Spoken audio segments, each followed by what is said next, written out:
very excited. We're off on diving with the whale sharks. Snorkeling with whale sharks. And we're with the Three Islands dive crew. And it's a little boat, it's a crayfish boat. Quite nice. Here we are. Yeah. Just 20 people. And here we go, we're going to snorkel first on the inner reef and then head out looking for whale sharks. So exciting! So we'll be out all day. Yes. So we're heading out. That is the Cape Range National Park, and we're heading towards the lagoon for a bit of a first snorkel. I like the water. The water's looking very turquoise. So how you going, T? It's a bit cool for me, that's why I still got my clothes on. Yeah, sitting on the bow of the boat. Yeah. Looking forward to our first snorkel.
It's a bit windy, but we're at the Bundaji boat ramp, and that's looking down to the Gulf towards Exmouth. There's a 7.5 kilometre kayak trip, including snorkeling. Takes about 4 hours, and this water is clear as clear. Beautiful West Australian turquoise water. And over there are the VLHF towers antenna. This is the Vlaming Head Lighthouse Precinct, and here are, this is the first time I've seen heritage sandbags. This is incredible. We are looking out the Ningaloo coast, World Heritage. Look. And out there we can see whales blowing. There. There, babe. There. But there was some here near the surface.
Site.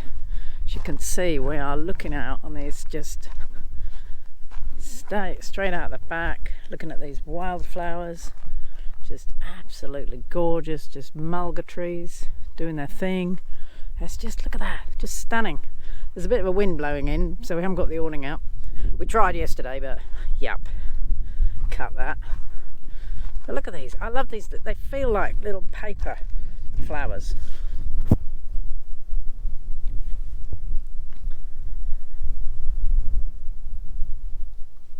And then we've got these purple ones everywhere.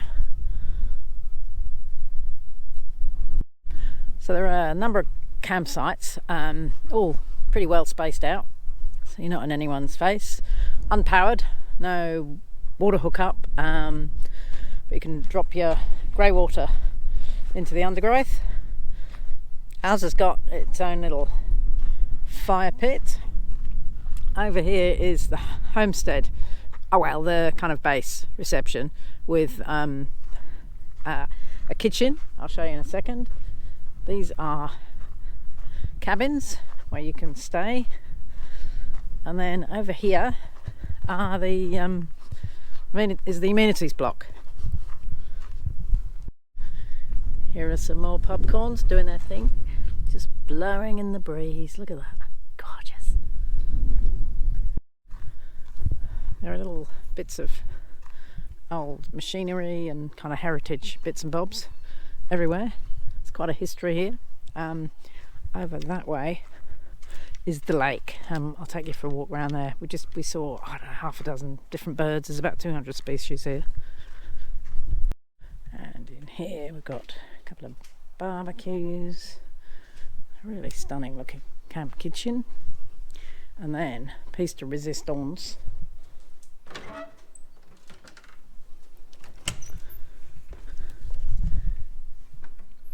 Sitting area indoors. Look at this. Last night we had drinkies, and this fire was roaring. It's all set. Anybody can light it. It's normally set in the morning, and then anybody can light it. And it was gorgeous last night. And here's the camp kitchen. Today we are off to see the stromatolites. Now these are organisms, the oldest living organism on the planet, older than humans. Far older, billions of years. Billions of years older. Thought to be, what is it she say, where life originated. Yeah. So there are distant cousins, really. It's the only place in the world. Two places. Oh, there's another place. Oh, lovely. So one of two places in the world that they have found. So we're going to go and have a look. There was some damage from the last cyclone that went through here a few months back, but hopefully not too much. So we've arrived at Hamlin Pool. We're heading down to where the stromatolites are. The boardwalk is still closed after Cyclone Saroja, as Patricia said earlier. And understandably you can't walk, swim or snorkel over the stromatolites because they are so very old and very precious. You excited, Patricia? I am. I've been waiting for ages for this, and the bloody boardwalk's closed. I know, bloody cyclones. So we can't get any closer because of the cyclone damage. But over there are the stromatolites, the most ancient form of life on Earth. And the Malanga people, local Aboriginal people, call them our old people. So they felt connected to what looks like lumps of rock, but are in fact microorganisms. Amazing. Moira's setting the drone up to head out to have a look at the stromatolites because we can't get very close because of the damage.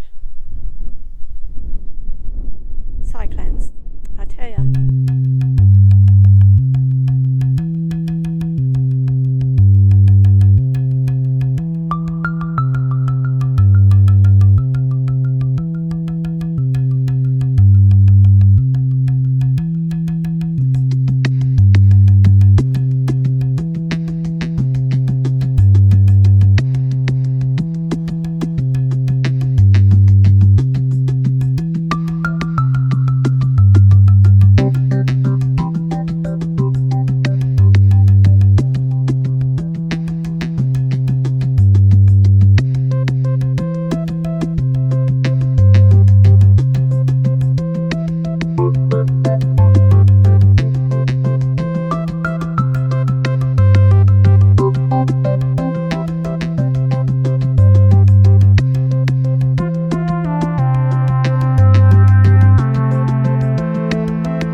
stromatolites and walking along the beach. It's an hour walk along our biodiversity walk, whatever that means. Moira's still taking photos of the other way. It's a cool day today. It's only about 20 degrees. That's why we got fleeces on. So we've just had scones and cream and Patricia toast and a coffee at the Postmasters Cafe, the old telegraph station cafe at the Hamlin Pool Caravan Park, and we're just going to head off now. We've done this bit, and now we're just going to head off and continue around here on the Bullagorda Trail.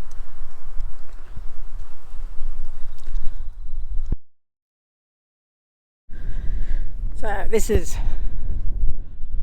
a navigation marker because Hamlin Pool was a small port serving the pastoral stations in the area, so it's pretty remote. This was used until the 1900s when road and rail transport replaced the need for shipping to bring things in here. Trisha's making her way up here. It's absolutely blown a gale up here, I think, as it does with the entire WA coast, but we're getting used to it.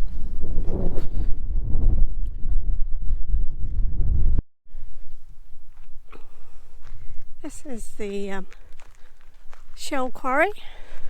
Well, no longer. It's where they used to make bricks out of the sand and the shell. Let's have a look down here.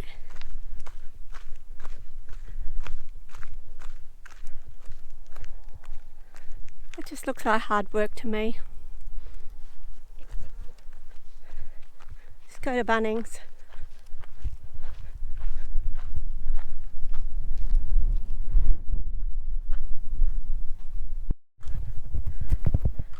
So that's what they look like. I don't know whether you can see up close. It's just shells together to make a brick. Shells and sand. Oh, it's very hard. Okay, so we finished the walk. Halfway through the walk, we stopped at this tiny little place for a cup of tea, but it looked like it was out of the 1920s. It wasn't too bad. My tea was good. I don't know that Moira was happy with the scones, but hey, she ate it. Okay.